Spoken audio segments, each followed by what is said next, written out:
Bum bum ba-dum bum ba-dum bum bum ba-dum bum bum ba-da-dum bum ba-dum bum ba-dum bum bum ba-dum bum bum. Welcome to Everyday Musicality, the podcast in which we discuss all things related to Gordon's music learning theory and how it can help unlock the inner musician that lives inside of all of us. I'm your host, Heather Shouldice, music educator and faculty member for the Gordon Institute for Music Learning. In this episode, I discuss Gordon's system of classifying rhythm pattern function. Hello and welcome to the Everyday Musicality podcast. Sorry, it's been a while again since I've posted a new episode. First, we had the end of our semester at EMU, and I was buried under loads of grading and all of that end of the semester fun stuff.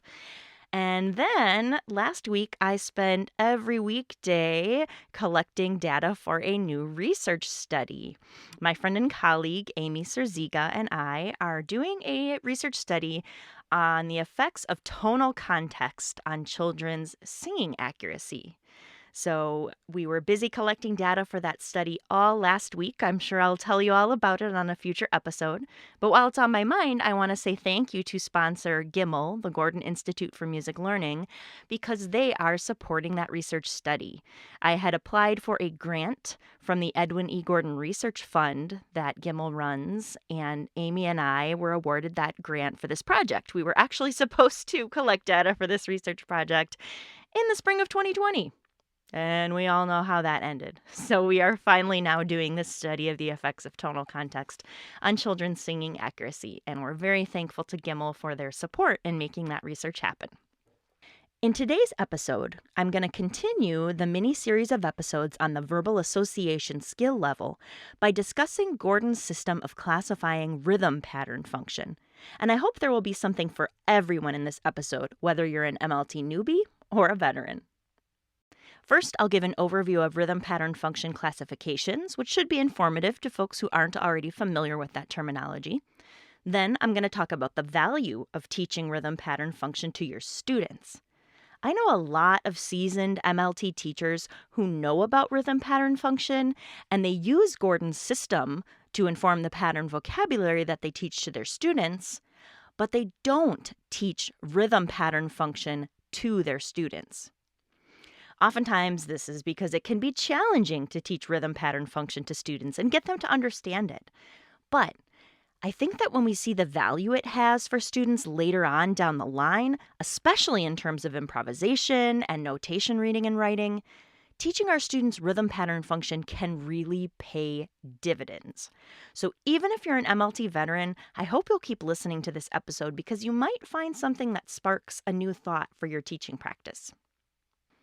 So first off, what is rhythm pattern function?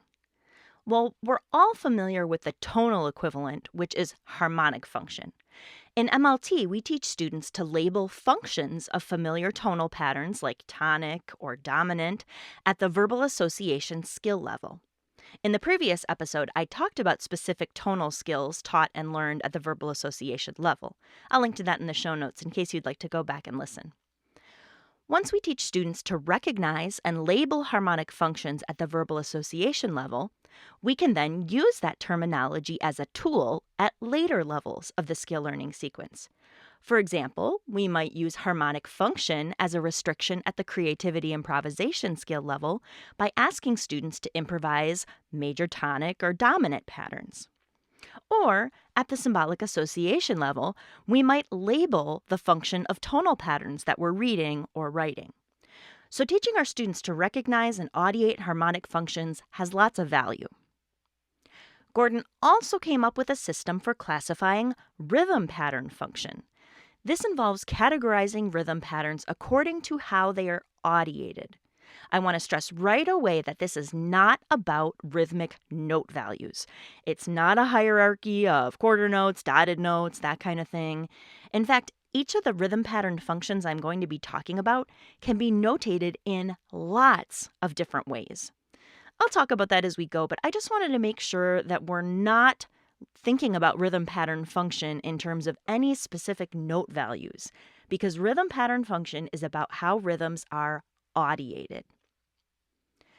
Before getting into the specific rhythm pattern functions, I want to talk first about Gordon's concept of the 3 layers of rhythm. What we think of as rhythm or the rhythm doesn't happen in a vacuum. It also involves audiation of 2 other layers, and those 2 layers are macrobeats and microbeats. The term macrobeat refers to the big beat level that we feel when we're audiating music, and the term microbeat refers to the smaller beat level that we feel. According to Gordon, microbeats are derived from the equal division of macrobeats. Also, quote, macrobeats are fundamental to feeling microbeats and rhythm patterns because microbeats and rhythm patterns are superimposed on macrobeats in audiation, end quote. That's from page 175 of Gordon's 2012 edition of his book, Learning Sequences in Music, which I'll link to in the show notes. So audiating the layering of macrobeat and microbeat together gives us a sense of meter in music. I talked more about meter back in episode 7 called Menu of Meters, which I'll link to in the show notes. In addition to the layers of macrobeat and microbeat, the third layer of rhythm is what we typically refer to when we think of the rhythm of a song, which Gordon calls melodic rhythm.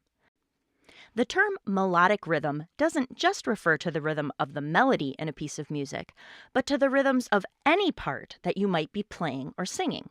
So a rhythmic ostinato has melodic rhythm, an accompaniment has melodic rhythm. Essentially, melodic rhythm just refers to the particular rhythm patterns you're performing when you sing or play.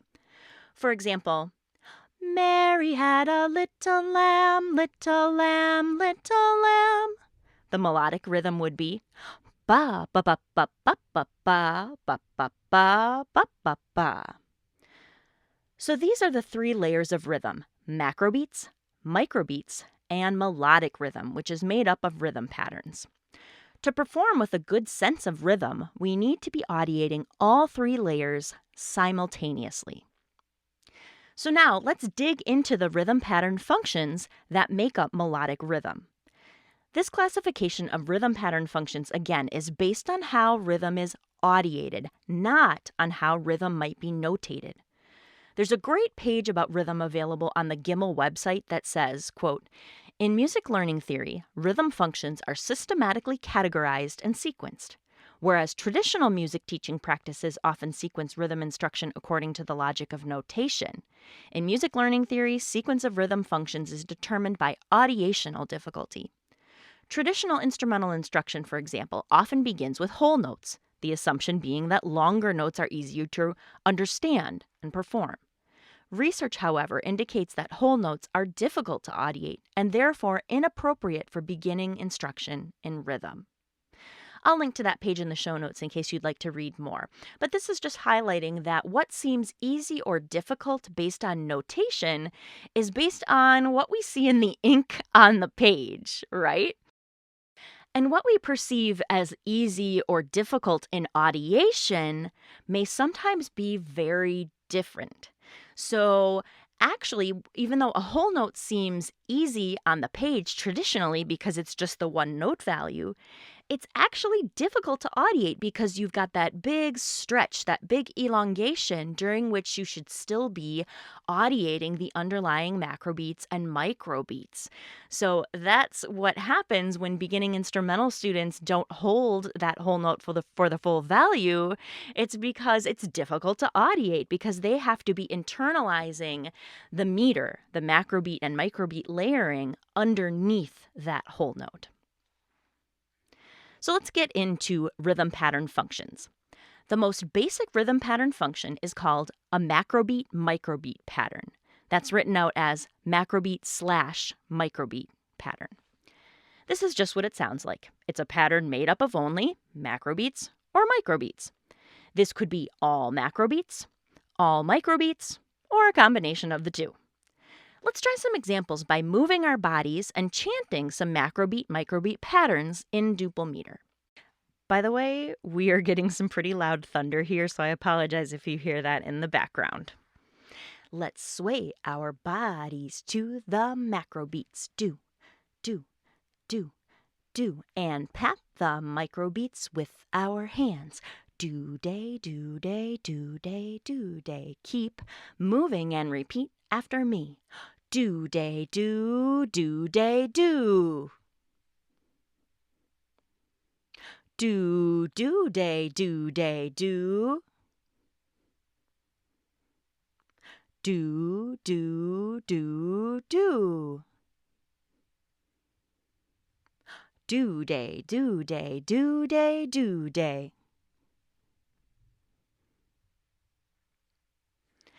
So those were macrobeat, microbeat patterns. Rhythm patterns made up of only macrobeats or microbeats. Let's do a few in triple meter now. Let's sway our bodies to the macrobeats. Do, do, do. And pat the microbeats with our hands. Do-da-dee, do-da-dee, do-da-dee. Keep moving and repeat after me. Do-da-dee, do-da-dee, do-da-dee, do. Do, do-da-dee, do-da-dee, do. Do-da-dee, do-da-dee, do-da-dee, do-da-dee. Do, do, do, do. We could also do macrobeat, microbeat patterns in other meters as well, but we'll just stick to duple and triple for today. Now, I know I might sound like a broken record, but again, this is not about notation or note value. It's about feeling the layering of a bigger beat level and a smaller beat level together and then chanting on top of those. In fact, we could notate that macrobeat and microbeat in a bunch of different ways. For example, when we were chanting macrobeat, microbeat patterns in duple meter a minute ago, we could notate them using a quarter note for the macrobeat and eighth notes for the microbeats. Or we could use a half note for the macrobeat and quarter notes for the microbeats. Or we could use an eighth note for the macrobeat and 16th notes for the microbeats. Or you get the idea. It doesn't matter.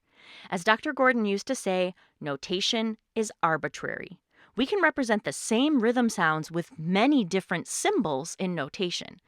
So when we talk about macrobeat, microbeat patterns, we're simply audiating the relationship between macrobeats and microbeats, and those macrobeat, microbeat patterns include only macrobeats and microbeats. A quick side note about the rhythm syllables I was just using. If you're not familiar with those are beat function-based rhythm syllables. They're the most common rhythm syllable system used by MLT practitioners. I talk about this syllable system along with others and why beat function syllables tend to be used most frequently by MLT practitioners back in episode 42. I'll link to that in the show notes. Okay, back to rhythm pattern function.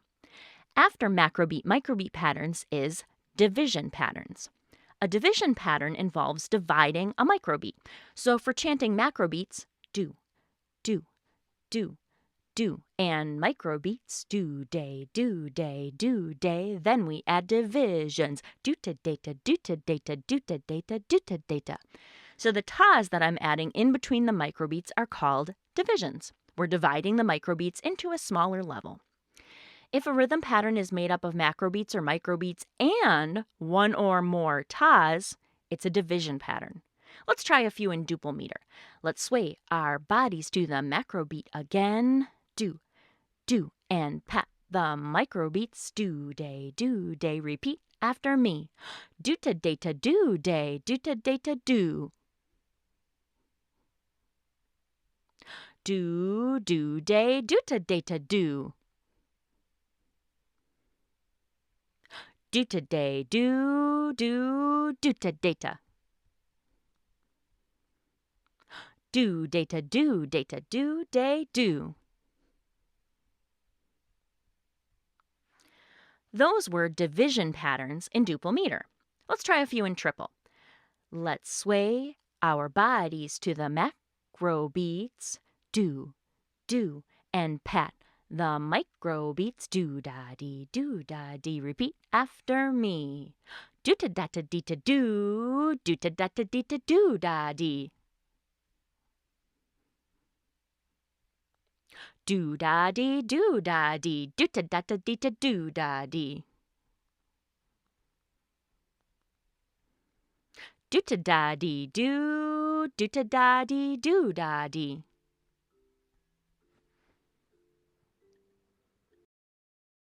By the way, we're also now starting to get a little bit of heavy rain here, so I hope the sound of the rain on our roof is not too distracting. So those were division patterns. In addition to macrobeats and or microbeats, division patterns also include divisions of microbeats. With rhythm syllables, divisions are tas. Next is elongation patterns. Elongation patterns are anytime we elongate a macrobeat so that it stretches into another macrobeat, or when we elongate a microbeat.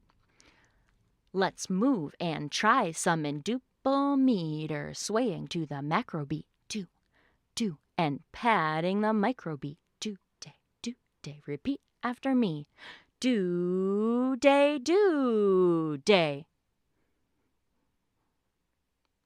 Do, day, do. Do, day, do, day, do. In each of those examples, I elongated either a macrobeat or a microbeat. In the pattern do, day, do, I elongated the first macrobeat across into the second one. Same thing with the pattern do, day. In the other two patterns, I elongated a microbeat, do, day, do. And then the last one, do, day, do. So those were all elongation patterns.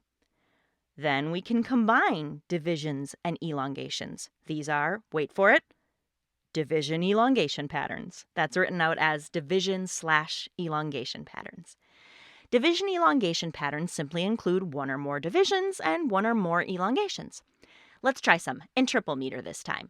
Let's move to the macrobeat, do, and pat the microbeat, do-da-dee, repeat after me. Do-da-dee-ta-do-da, do-da-dee-ta-do-da. Do-ta-dee, do-da-dee, do-dee-do. Do-da-dee, do-ta-dee-do.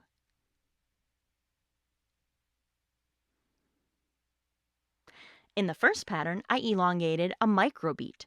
Do-da-dee-ta-do-da, do-da-dee-ta-do-da. So I elongated that da. In addition to elongating the microbeat da, there were also tas. In the third pattern, I elongated a microbeat over the next macrobeat and also elongated a division. Do-da-dee, do-ta-dee-do. So I elongated a D, a microbeat, and a ta, a division. Do-da-dee, do-ta-dee-do. After division elongation patterns, there are rest patterns. But remember that when students begin labeling rest patterns, they're not seeing the rests in notation. They're audiating the silence that occurs in the pattern. For this, it's helpful to have students moving to macrobeats and microbeats at first, because then they can really feel how they're moving but not making sound in a particular place in the rhythm pattern. Let's try a few in duple meter, swaying to the macrobeat, do, and patting the microbeat, do, day, repeat after me. Do, day, do. Do, day, do, day. Do, day. Do, day, do, day. So if you were moving to the macrobeat and microbeat, you could obviously feel when there was silence in relation to your movement. So those were rest patterns. Gordon's system of classifying rhythm pattern function also includes upbeat patterns and tie patterns, but I think we've gone far enough for today. The pattern functions you would start with students are the most important for now, and those again are macrobeat/microbeat patterns, macrobeat/microbeat patterns, division patterns, elongation patterns, division/elongation patterns, and rest patterns. Now you might be thinking, this sounds like a lot, particularly if you're new to MLT. And yes, it's normal for this to feel like a lot because if you're like me, this is not how you were taught rhythm. Anything that's new can feel uncomfortable and overwhelming at first. So it may take some time to wrap your head around rhythm pattern function. But trust me, if you teach rhythm pattern function to your students, it is so worth it. Now, I'm not going to lie, teaching rhythm pattern function to students can feel hard at first. In the next episode, I'm going to talk about specific rhythmic skills taught and learned at the verbal association skill level, and I'll talk about teaching students to recognize and label rhythm pattern function. And it can be confusing for them at first. But as you continue reinforcing the terminology of rhythm pattern function, it really does start to sink in for the kids. And then personally, I think the payoff comes later. If your students have been introduced to macrobeat, microbeat function, division, and elongation functions at the verbal association skill level, when you get to symbolic association and start reading those patterns in notation, the kids just get it. It's like a light bulb flicks on, and they just see in notation what those functions sound like. They can see the difference between macrobeats and microbeats, divisions and elongations in notation, and they just get it. Eventually, I'll do a series of episodes on symbolic association where I'll talk about teaching students to read and write patterns in an MLT-based way. But when I was teaching elementary school general music, I had my students reading macrobeat, microbeat patterns in 2/4, 4/4, 6/8, cut time, and 3/4 in a matter of 2 or 3 weeks. And we were easily able to add divisions and then elongations after that. And I think a big part of what it made it simple for them was that they had already been audiating and recognizing the different rhythm pattern functions, so it was easy to see how that translated into notation. Having the terminology of rhythm pattern function was also a great way to push my students when it came to rhythm improvisation, because I could use the functions as a limitation. For example, I might write abbreviations on the board, like for macrobeat microbeat and DE for division elongation, and then tell the kids, your job is to improvise back the kind of pattern that I point to. Then I would chant a pattern with syllables and have the students respond with the kind of rhythm pattern that I point to. Having to restrict their improvisation to a certain function really pushed their musical thinking more than just open your mouth and make up a rhythm. If you're audiating meter, it's not very hard to come up with any rhythm. But having to respond with a particular kind of rhythm pattern function takes things to the next level in terms of rhythm audiation. So these kinds of things are why I did invest the time in teaching my students to recognize and label rhythm pattern functions. As I'm sure I'll talk about in the next episode, it wasn't always easy, but it was worth it in the long run. Before I go, I just want to make sure that you know that registration is open for this summer's Professional Development Levels courses, or PDLCs, offered through the Gordon Institute for Music Learning. I'll be teaching the Level 1 Elementary General Music course with Cindy Taggart at Michigan State University in June, and there are other offerings in Texas, Massachusetts, and Pennsylvania. I'll link to that info in the show notes, and I'll also link to info about the one-week online introduction courses that GIML's also offering this summer. There are 4 different online intros being offered: elementary general, early childhood music, instrumental music, and piano. And the really great thing is that the more of these online courses you take, the better the price.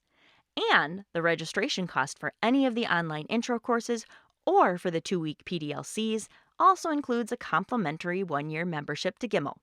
GIML members get lots of great benefits, so I strongly encourage you to check it out. In the meantime, if you have questions, comments, or suggestions for future episodes, please get in touch. You can email me or send me a voice memo at everydaymusicality@gmail.com. I would love to hear from you. Thanks for listening, and let's keep musicking every day.